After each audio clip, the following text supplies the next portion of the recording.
This is to be a walk round the centre of Slaithwaite, and I'm very pleased that you've been able to come and accompany me. I should emphasise that this isn't the old centre of Slaithwaite. That is up on the hills round Slaithwaite Hall.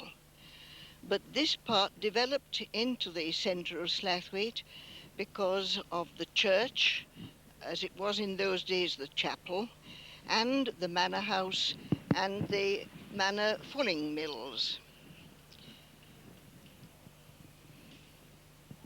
We start at the old bank car park just below St James's Church. This church was built in 1789 in a plain classical style and paid for by subscription. It was originally only a chapel of ease under Huddersfield Parish Church, but it served Lingards also and Linthwaite and Gowker until the last two got their own buildings in the 1820s. The slung ceiling is remarkable. It was made by Willie Varley, a local joiner, who went to study such a structure in Vienna before doing the work in the late 1800s. Before this building, there was a chapel built about 1507, and the dedication to St James may be due to a local connection with Kirklees Priory, which was dedicated to the Virgin and St James. The first lord of the manor of Slaithwaite, who was Henry Tyas, about 1211, paid the priory a mark, which is 2/3 of a pound, every year for the manor mill, and this custom went on until the dissolution of the monasteries. This connection of Slaithwaite with Kirklees Priory makes the village one of the few places in the metropolitan district for which the name Kirklees makes any sense. Note the magnolias planted by Mr. F. Crawshaw, former chairman of the Colne Valley Society, when he had a garden 7 miles long as head of the gardening department of Colne Valley UDC. The pronunciation of Slaithwaite is sometimes an object for fun. The correct one is as it was spelt in a document of the 1200s, Slathhuait. Slowit is for use in pubs and clubs, a dialect use, and it's best kept for natives only.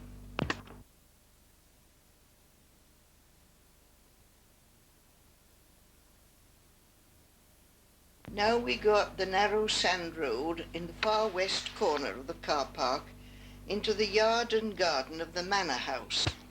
Here is a round upright stone let into the ground.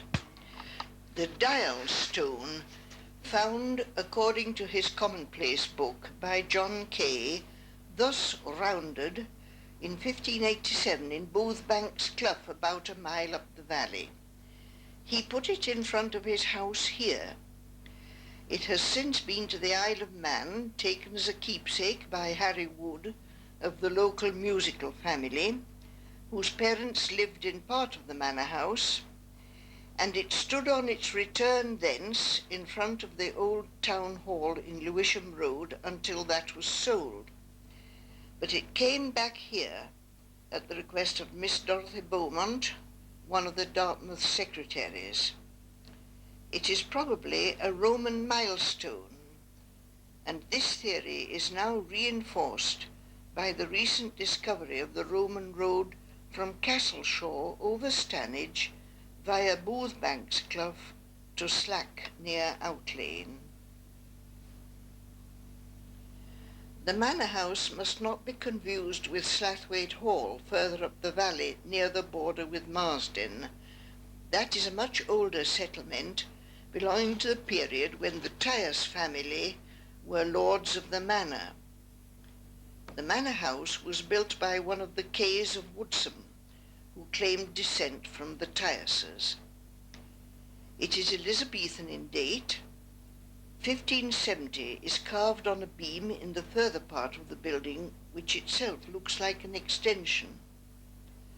The builder was Arthur Kay, who seems to have built it in order to retire here when he married again in his old age and wanted to hand over the management of his estate to his son and be relieved of his duties as a magistrate.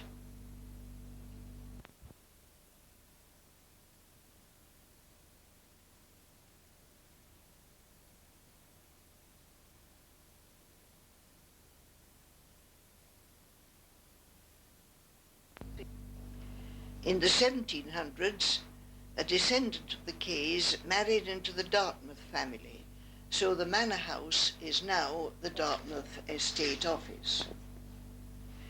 Twice a year, the tenants of the land and houses in Slaithwaite and Lingards pay their rent at the manor house. The tenancy is very unusual. Until recently, the land was held on a yearly tenancy at the will of Lord Dartmouth, who has always been a good landlord, hence the term goodwill tenancy. The rents have been small, and trusting in the goodwill of their landlord, the tenants usually built their own houses and farm buildings at their own expense on the rented land. Rent days brought down the tenants in their best clothes to pay, usually cash. The office had benches placed round for them to wait on, a low red chair in one corner, a bright fire glowing, an elegant mahogany table and 4 chairs stood in the middle, with a white cloth laid ready for the agent and steward to have lunch. Brass knobs on safes and doors sparkled. In my early days the agent was Mr. Thine, pronounced thin in London, but never here because he looked so extremely thin.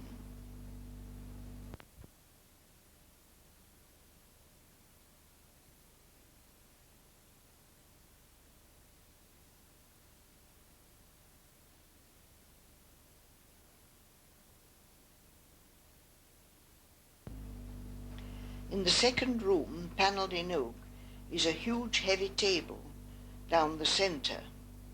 This room is where manor courts were held right up to 1881.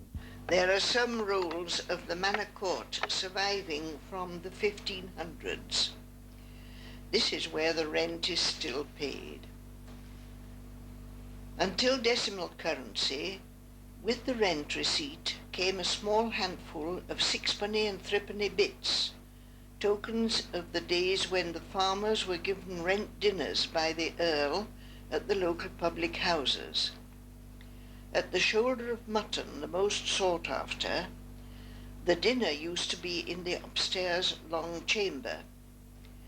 Miss Annie Walker, who was born in 1891, said that her family's farm was entitled to 8 half-crown, that is 25 pence, tickets, and the men found on the long tables hot roast beef, mutton, tongue, and veal and bacon cooked together in the set pot. Then there were plum pudding and rice pudding to follow. Any leftovers were for the evening company to enjoy, and at the autumn rent day were warmed up with turnips in the set pot. This happened similarly at the Harp, the Dartmouth Arms, the Globe Inn, the White House, and the Commercial. Beyond the manor house can be seen the lock-up, built in 1834, but never used except to store lawn mowers and spades. There was trouble about assault and stealing at this time. In 1829, a society for the prosecution of felons was founded, which met at the Star Inn on Manchester Road. For 10 shillings, that's 50 pence, anyone in Lingards, Slaithwaite, Linthwaite and Gokher, or having property within 4 miles of Slaithwaite Church, could join in, and if they were robbed or assaulted, could report it, and a reward would be offered to bring the culprit to justice by prosecution. There was and still is a similar society at Home Firth. Look up from here at the great engineering works of the railway viaduct of the 1840s.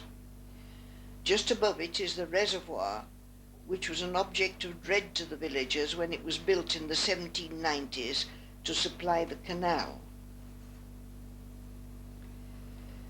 Returning from the manor house towards Church Street, note the high wall below the National School and church, where the stocks used to stand.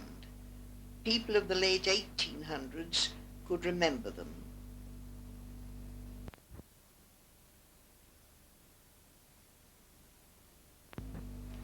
We return to the old bank car park, where the river formerly called the Broad Water used to run.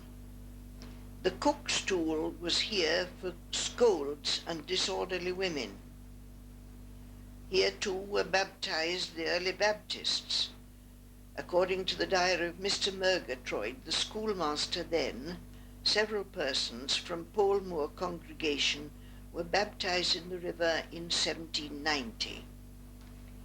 Later in the 1790s, the river was moved away from here to make place for the canal.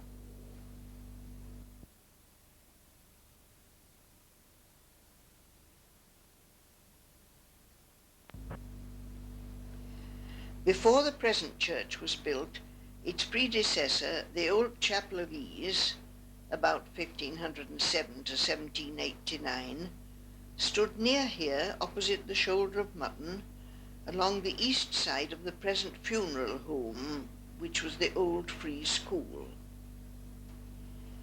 There survives a photo of its seating plan for 1589.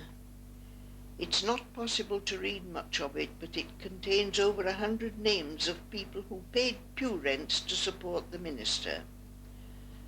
John Kay repaired the chapel and stalled it in 1589, and this was his plan.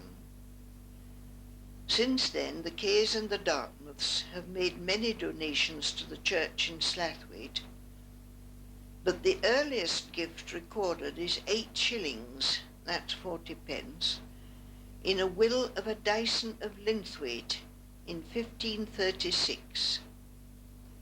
And sometime before 1651, an Eastwood of Bin in Marsden gave a legacy providing 4 shillings a year. That's 20 pence a year.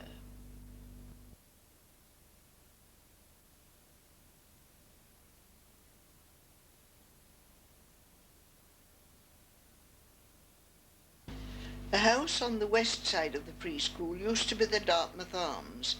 Mrs. Sunderland sang here, and the Slaithwaite cooperative movement started here. The public house once bore the date 1605, and this and the Shoulder of Mutton, which was 1747, are believed to be the oldest in the village. But there is surviving the will of a Slaithwaite innkeeper of 1592. It's interesting that in 1686 all the inns in England with their stable room and bedding had to be listed. Slaithwaite had 7 guest beds and 10 stabling. Leeds had 294 beds and 454 stabling. Marsden had 6 and 8, and Gowker had none.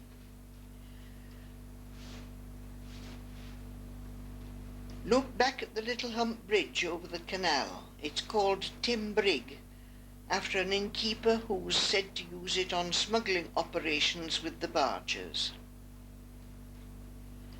Moving on to the tall building next to the Dartmouth Arms building, we see the old free school dated 1842, now a funeral home with a flat over it. Slaithwaite, however, had a school before 1672, and in the court roll of that date it stated that no manure had to be laid between the schoolhouse door and the chapel end. In 1721, the Reverend Robert Meek, who was minister here from 1685 to 1724, made an endowment for the education of a certain number of both girls and boys. Fee-paying children were taught here too, and the Walker and Ainley families made endowments. Latin was taught, and good scholars were produced. One, a horsefoal, got a post with the Royal Society in London in the 1770s, and at Dransfield went to Cambridge University. A rise in numbers caused the building of the national schools in 1842. After that, the free school was used for science work and evening classes. Later it was sold, and the interest from the proceeds is now divided annually among the Slaithwaite young people who are going on to further education. The Reverend Robert Meek's gravestone, which used to be in the old burial ground near the free school, has been moved to the south side of the church. Note the Shoulder of Mutton Inn on the left, where the most sought-after rent dinners were eaten when the Dodsons were the landlords. Miss Annie Walker's mother remembered cows kept in the mistle alongside. When she was a little child in the 1860s, one cow would always give her a cup of milk. Later, and then unknown cattle disease, the rinderpest, broke out. These cows and those at Calf Hay sickened and were buried in quicklime 5 feet deep on White Royd, where Royd Street now is. The little girl cried for her cow.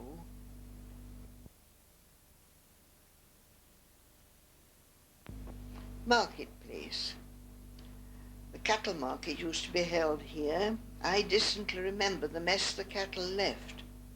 But Lewisham House in Marketplace was a place of dignity where Doctors Dean and McCaskey lived. I have memories of children's parties here and wearing my hand-embroidered, homemade silk dress for them. We move on to Slaithwaite Bridge. The main bridge is a new one. There's a local board plaque on it dated 1880. It is not certain where the old bridge was, but in the 1317 Wakefield Court Roll there's a reference to Thomas Atty Brigg of Slaithwaite. There used to be in my time 2 bridges here, one across the canal and one over the river, with a very steep drop into Carr Lane. The parapets used to be rubbed black bright with the greasy shoulders of the mill workers who leaned there, gossiping and making shrewd and often personal and audible comments about passers-by. Look up the valley. From the bridge I've seen a kingfisher and a heron. A mile or so up is a farm called Dark Wood, where about the late 1700s French prisoners of war were allocated as farm labourers and to break up the moorland and extend the farm. In their spare time they made toys.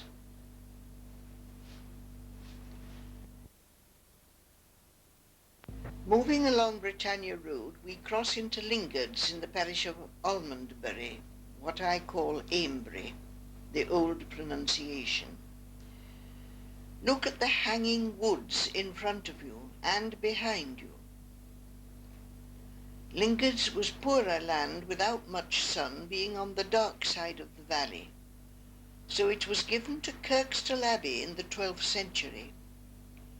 In 1627, Lingards people still referred to one of their boundary stones as the Abbot's Chair, a stone near the top of Deer Hill, seen, as it was said, often from York Wold 40 miles away. Arthur Kay bought Lingards at the dissolution of the monasteries. It was important to him because he then had riparian rights on both sides of the river and so controlled the water for his mills. Note the former corn mill on the left, now Brooks Dye Works. They are pioneers in dyeing synthetics and modern textiles. They dyed the garter room carpet at Windsor Castle a lovely blue. Mrs. Brooke The wife of W.H. Brooke, one of the firm, was the daughter of John Sugden, recorded on the bridge plaque and author of Slaithwaite notes. Her grandson is now the keeper of the Queen's stamps, and his locked doors stopped the first attempt of the burglar who broke in on the Queen some years ago at Buckingham Palace. When this mill was a corn mill, there was always a lot of corn spilt on the road, which drew pigeons to pick among the sets. Old Dr. Poole regularly used to get out of his big open car when his pap-pap horn failed to move the birds, and he would shoo them away in his high-pitched voice. However, this is not the site of the oldest corn mill, so we shall next go to that. In 1798, when Napoleon was preparing to invade Britain, Slaithwaite had to make out a record about the resources the government might draw on, and it showed that the corn mill could grind 300 kilograms of corn in a week, and the record shows too that Slaithwaite also had a public oven then, which could bake 51 kilograms of bread every 24 hours. If you go into the opening on your right, between the Masonic Hall and the chip shop, leading down to Cybrose, you'll find the mill formerly belonging to Joseph Bowman Jr., more popularly known as Oud Wallets. Here, it's believed, was the site of the corn mill in the early 1200s. And here Arthur Kay also built a walk mill for fulling cloth. And he had another fulling mill too, probably at Upper Mills, just to the west. As a matter of interest, it is typical of this valley that no one blenches at a woman's doing what is normally a man's job. In 1638, Janet Lawton was the tenant of one fulling mill. She was a widow.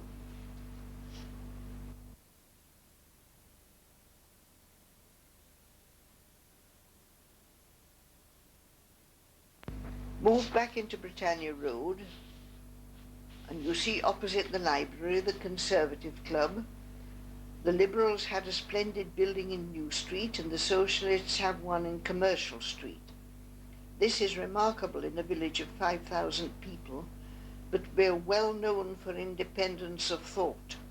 At the start of the 1939-45 war, it was found that there were 19 different places of worship in the village.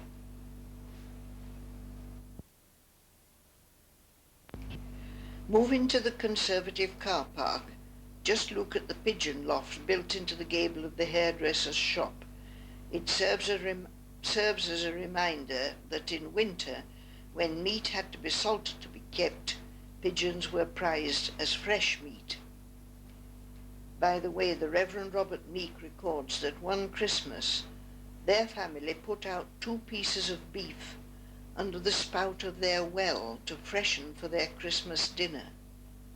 But when they went to fetch for them, the beef had been stolen. Lord Dartmouth used to be the main supplier of water to the village, and you can still see a small metal cover marked LDW, that's Lord Dartmouth Water, at the foot of Ned Lane, and there are some more in Lewisham Road and elsewhere in the village, though his supply is no longer used. Cross Britannia Road to the telephone kiosk and look across to where Bolton's estate agency now is. This was once the post office. Miss Louis Greaves was postmistress for many years following her father. She was a great character and a strong Conservative, and the office was a splendid place for the public to stop for a chat. Miss Annie Greaves, as a small child in the early 1900s, used to sit inside the wall letterbox and give her Aunt Louis each letter as it popped through. The stamping was done by hand, and Miss Greaves sent and received telegrams by Morse code. The post was taken on a handcart to Slaithwaite station about 6 at night, but later letters were locked in a leather bag and taken to the 7 o'clock tram, and there chained to the central rail near the conductor. At Huddersfield, a postman met the tram with a key and released the bag to take it to the post office. On Sundays, a small box was hooked to the back of the 4 o'clock tram, and you could, at a risk of bark knuckles, post letters there. Post was delivered on foot daily to Scammondin and Dean Head from Slaithwaite by Sam Parkin, who only had one arm.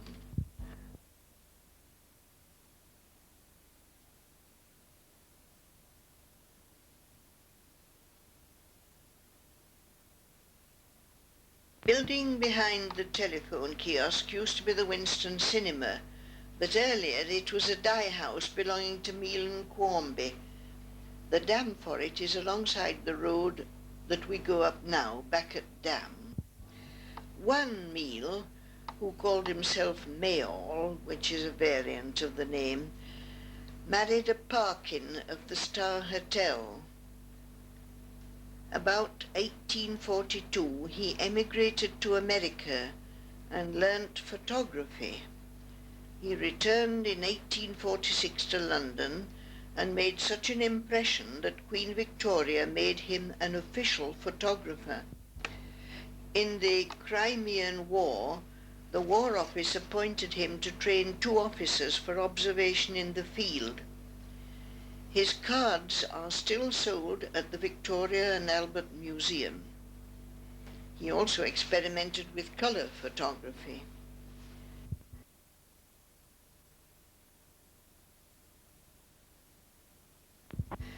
We stop at the top of Backet Dam and look across to the Leather House steps going up through the wood. A Leather family is named in a will of 1582. There used to be a water spout here. In 1899, half of Slaithwaite had no water because of a drought, but this spout never ran dry. If you go up the steps, the view from the top through the trees is most dramatic.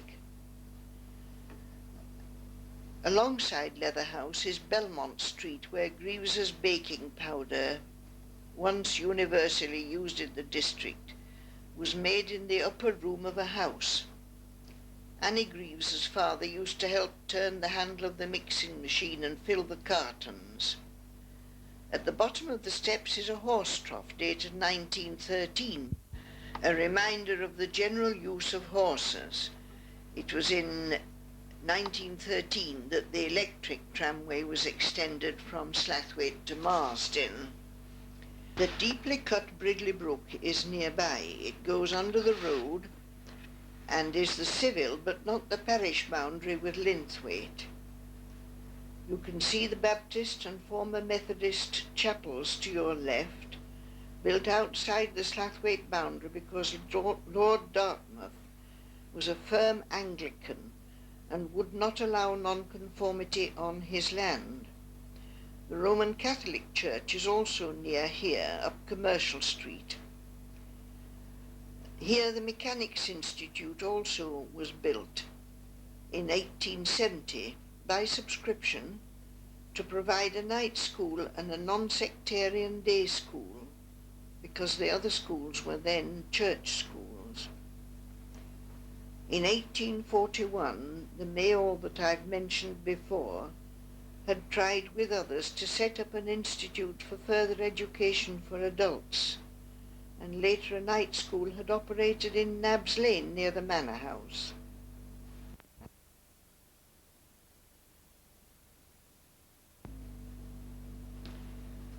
Down here we are on the Manchester Road that was built by the Turnpike Act of 1820, joining Wakefield to the border of Lancashire at Austerlands.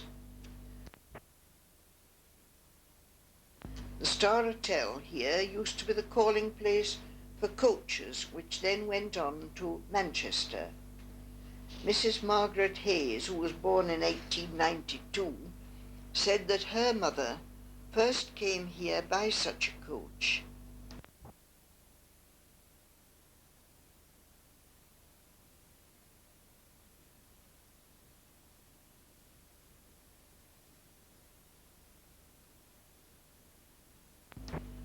Where the garage showroom is now, there used to be a smithy where horses were shod up to the 1920s.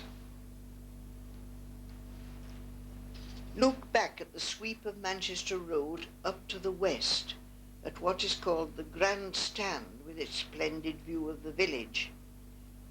In the 1920s, this part and up to the cemetery was called the Monkey Run, where people paraded on summer Sundays in their best clothes after evening service. Opposite the Star Hotel in the 1860s, there was open ground called the Croft, where the surgery is now. This was a place for stalls, shows, bands and circus. In the annual feast week round St. James's Day, called San Jimmy's, on July 25th.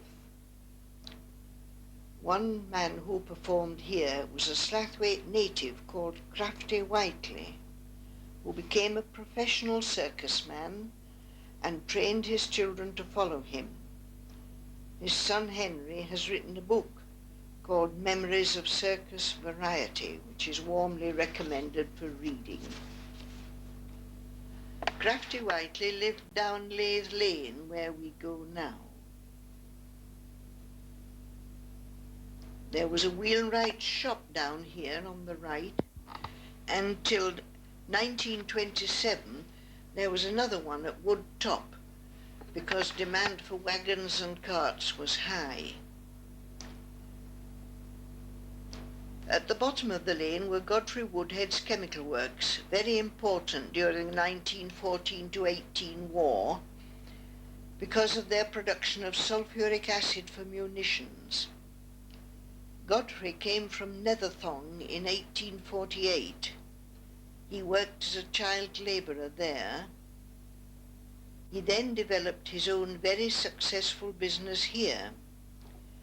His son James was delicate in youth, but became a very clever chemist and an official unpaid meteorologist. He gave long service as a local councillor and left a valuable diary, and so did his daughter Margaret, the Mrs. Margaret Hayes I've mentioned before. She played the violin and recorded triumphs of the Slaithwaite Philharmonic Orchestra before the 1914-18 war. Down here we are in Kitchen Fold, a name that goes back well before the 1690s, when a family of substance, the Dysons of Kitchen, regularly entertained the Reverend Robert Meek. To the right, rather later, was another pleasant house with a garden, Scar Hall. Indeed, until Manchester Road was made, the main way out of Slaithwaite was along here up to Linfit Hall and up Linfit Lane for Huddersfield or Meltham. So there was an inn at Kitchen called the Black Bull, kept by the Parkins. The son of a Parkin was seized by the press gang in Huddersfield one market day and sent into the Navy to serve in the Napoleonic Wars.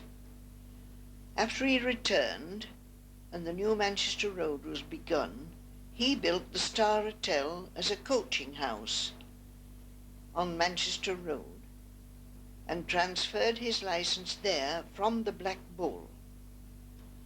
And he built the Bath Hotel as well for visitors to the Spore, and another inn, the Sun, at Lingold's Wood.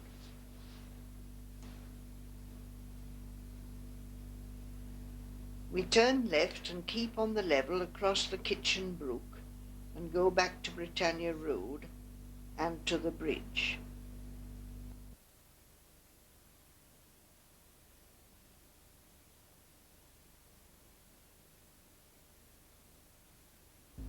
There opposite you is the commercial hotel.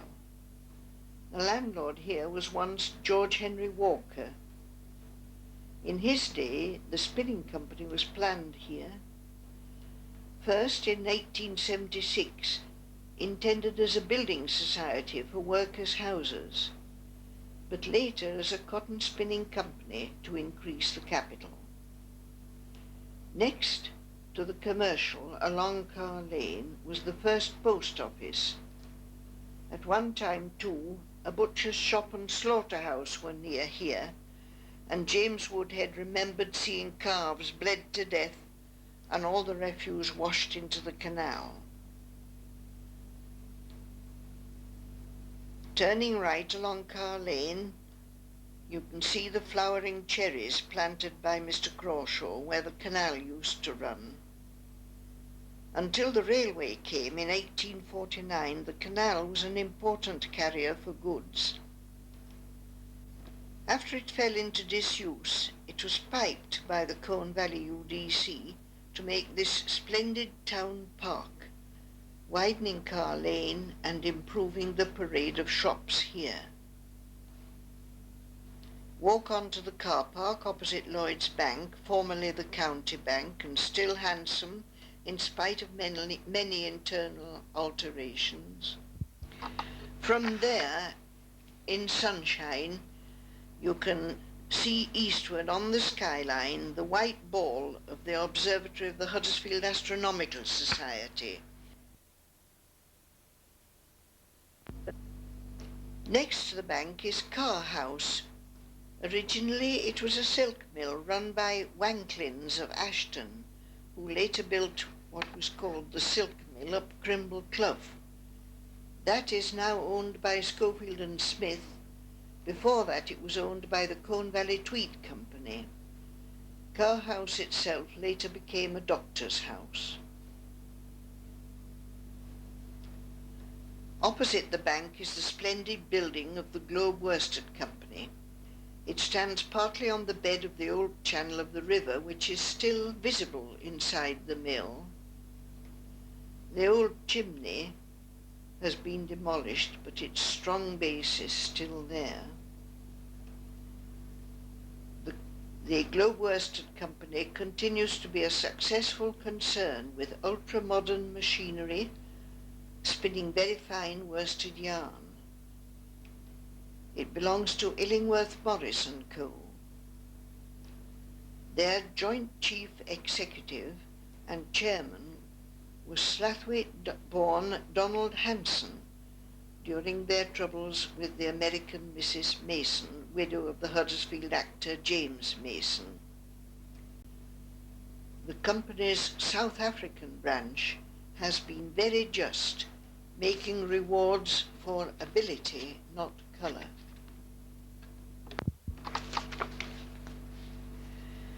It should be remembered that Slaithwaite used to be filled with great mills powered by coal and with a forest of mill chimneys.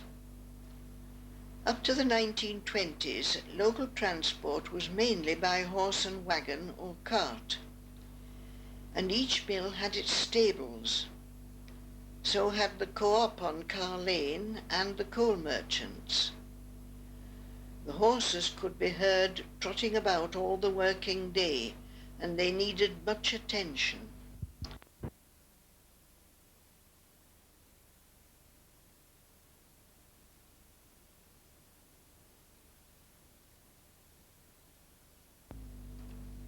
There were altogether about 38 horses in Slaithwaite, and a chain horse in addition at the foot of Station Road to help heavy loads up the hill.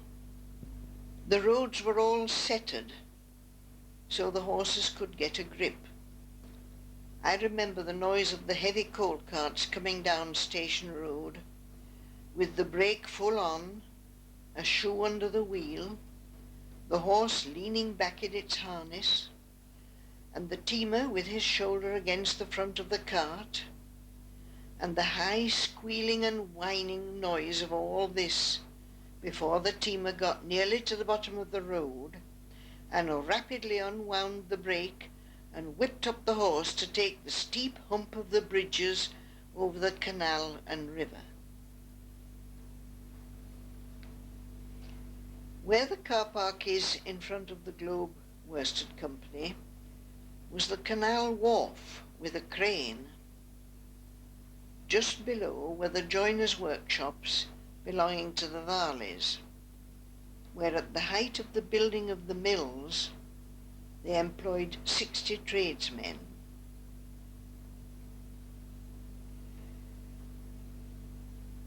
Mrs. Alice Bursell, who died in 1990, remembered that her father worked on the canal, travelling to Manchester through Stanage Tunnel. Through the tunnel, one man legged the boat, lying on his back and, as it were, walking the boat. He couldn't wear boots, but had to cover his feet thickly with old rags, known as toe rags. This expression was occasionally used in the old days to describe ragged clothes. The other bargeman led the horse over the Stanage Boat Road, and on the return journey the men changed jobs. Moving along the green walkway where the canal used to be, note the Civic Hall, formerly the Liberal Club. We are now in the area of the spinning company mills. There were 4, only one is left. That is the splendid building at the far end of the walkway at Waterside. This was the number 4 mill. Number 1 mill was where the fire station stands. Number 2 was at Shaw's Timbers in Bridge Street on your right. Number 3 was where the swimming pool and sports centre are now.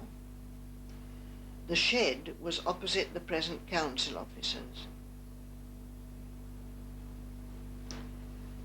The company closed down just before the 1939-45 war, so during the war all the mills belonging to the company were used as billets for soldiers.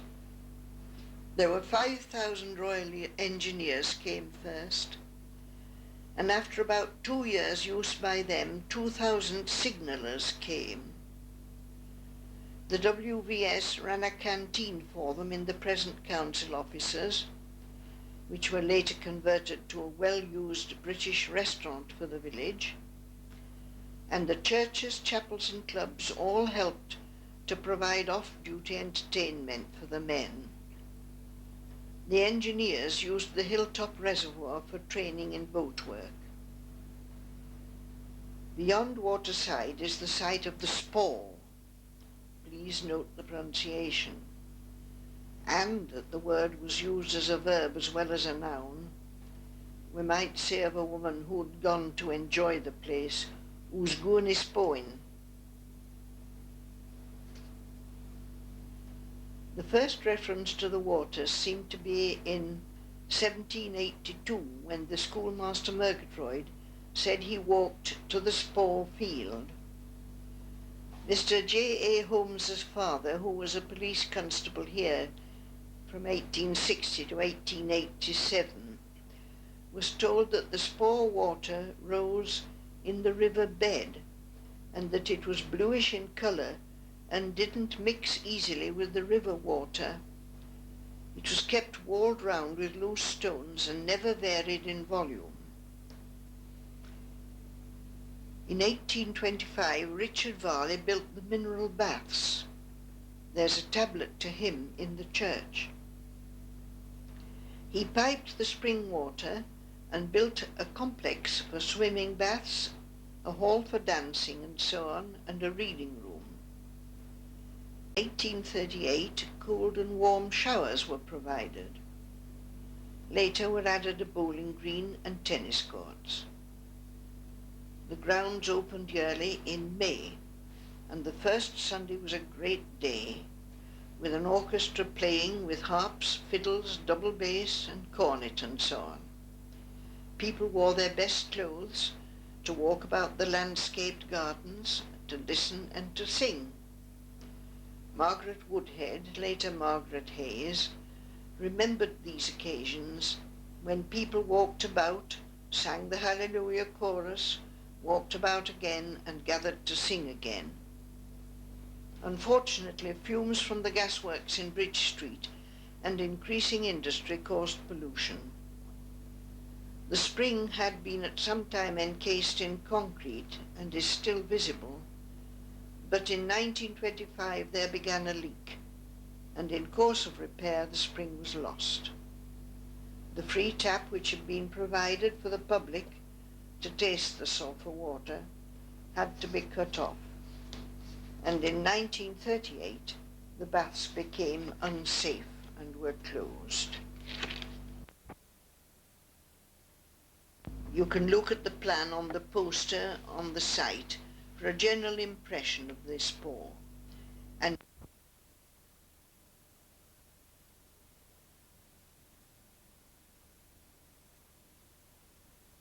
have a look at the carriage drive leading up to the Bath Hotel on Manchester Road. Turn towards the long line of the massive railway arches. Take the narrow road connecting the lower end of New Street to Carr Lane, where it goes under the arches. It's called London Road, to commemorate a dispute about a right-of-way which was pursued to the High Court in London. Go under the arches into Crimble. This name means a small piece of land or water, and it's Anglo-Saxon. Look at the elegant 1892 clock peeping over the wall on the right, out of Mr. Longbottom's yard. It was rescued by him from some water treatment works at Deaton. Round here were the mills of W&E Crowther Limited. They were the middle brothers of the noted manufacturing family. Their elder and younger brothers, Joseph and John Edward, started the great Bank Bottom Mills at Marsden, and then started John Crowther's at Milnes Bridge, calling that one after their father, who had started in a modest way, renting room and power at Lee's Mill.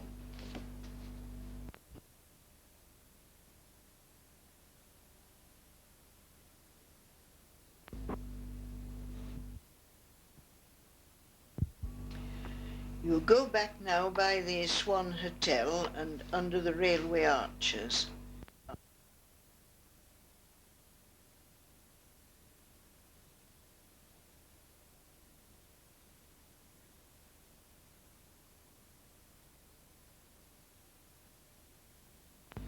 And bear right up the hill towards the station and the goods yard.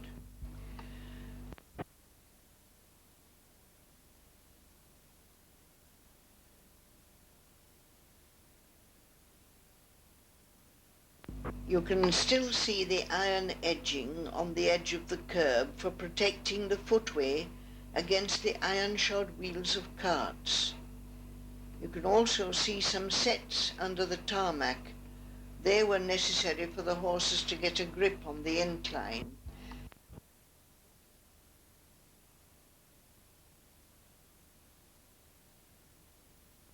Near the top, sets lead into the yard.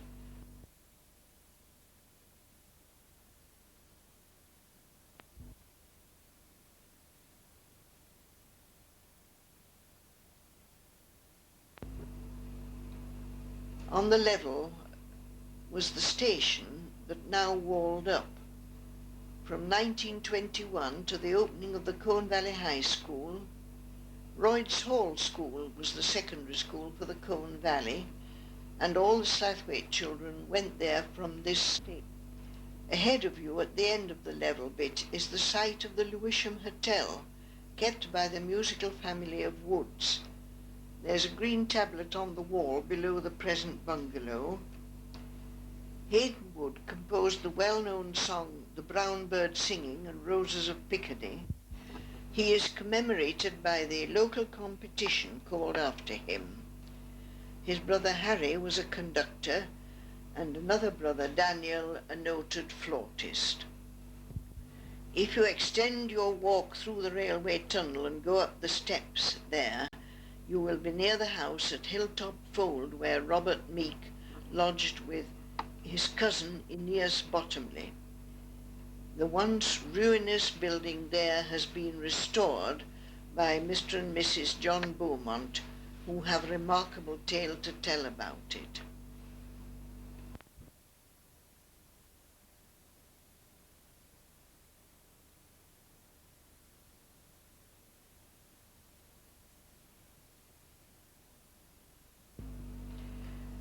Continue down Station Road. You'll come to the War Memorial and behind it the old Town Hall. The memorial shows 119 names for the First World War and 39 for the Second. In the First War, most of the local men were drafted into one Duke of Wellington's regiment, and when its casualties were heavy, they affected the whole village disastrously.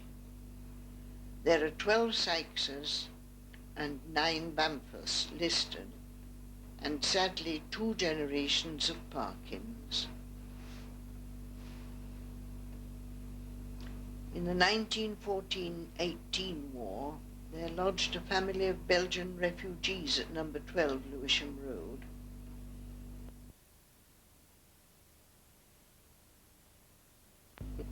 Lewisham Road, because of its elegance for those days, used to be called Brass Handle Street. You can turn right into the church car park. There used to be some rockery stones here showing the impression of prehistoric tree trunks, but these have now been lost.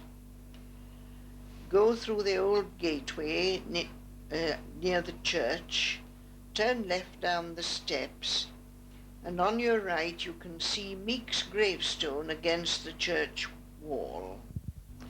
Then you go past the Shoulder of Mutton Inn if it's closed, and across Church Street back to the old car park.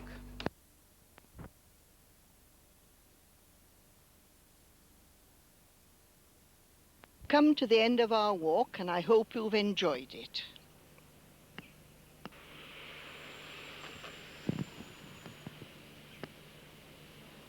And there are splendid cups of tea and cakes here as well. And in Slaithwaite, we've got still our bakers and our butchers and our grocers and greengrocers. And you can always have a joke with them when you call in. I hope you've enjoyed yourselves. Come up and see us sometime. Goodbye.